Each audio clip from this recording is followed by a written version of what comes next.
What would you do if the place you called home, your sanctuary, was suddenly threatened by those who claimed to protect it? For me, that question wasn't hypothetical, it was the spark that ignited a battle I never saw coming. A clash of wills that would unravel secrets, expose greed, and leave scars no one could have predicted. My name is Elias Kane, and this is the story of how I fought back against the Karen-infested HOA that tried to steal my lake cabin, and how I turned their own rules against them in a way they'd never forget.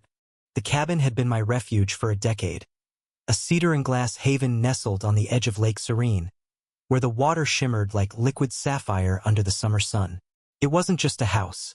It was a promise kept to my late wife, Clara, who dreamed of a quiet life by the water.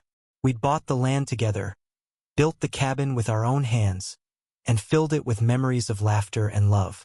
After her passing, it became my anchor, the one place where I could still feel her presence. But the Lake Serene Homeowners Association had other plans. The trouble started with a letter, crisp and official, slipped under my door on a rainy Tuesday.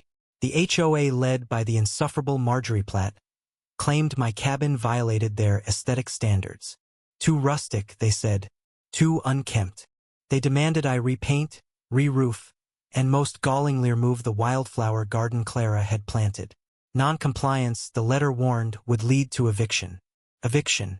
From my own land. I laughed at first, thinking it was a joke. But Marjorie's cold, smug face at the next HOA meeting told me otherwise. She stood at the podium, her bleach-blonde bob unmoving, declaring my cabin an eyesore that lowered property values. The other members nodded like obedient drones, their manicured hands clutching coffee mugs emblazoned with the HOA logo. I wasn't one to back down. I'd faced worse than Marjorie in my years as a small-town lawyer, crooked developers, shady contractors, even a mob-connected councilman once. So I dug into the HOA's bylaws, expecting a quick fix. That's when I met Lila, the wild card who changed everything. Lila was the HOA's part-time secretary, a quiet woman with sharp eyes and a knack for noticing things others missed. She wasn't like the rest of them. Her clothes were thrift store chic, her smile genuine, and she had a way of listening that made you feel seen. One evening, as I pored over documents in the community center, she slipped me a folder. "You didn't get this from me?" she whispered, her voice low but urgent. Inside were emails, financial records, and meeting minutes the HOA didn't want anyone to see. The twist was staggering. Marjorie and her inner circle weren't just power-hungry Karens, they were skimming dues to fund their pet projects, including a lavish clubhouse renovation. My cabin wasn't the problem. It was a scapegoat. They wanted my land to expand their precious clubhouse, which sat on a prime lakefront plot adjacent to mine. Evicting me would let them seize my property for a fraction of its value, citing community benefit. The audacity burned in my chest, but Lila's folder gave me ammunition. I just needed a plan. I started small, attending every HOA meeting, quoting their own rules back at them. Marjorie's face reddened each time I spoke, her composure cracking like cheap porcelain. I rallied neighbors, quiet folks like old Mr. Hensley, who'd lived on the lake longer than anyone, and Sarah, a single mom who distrusted the HOA's glossy promises. Together, we formed a loose alliance, but Marjorie's clique was relentless.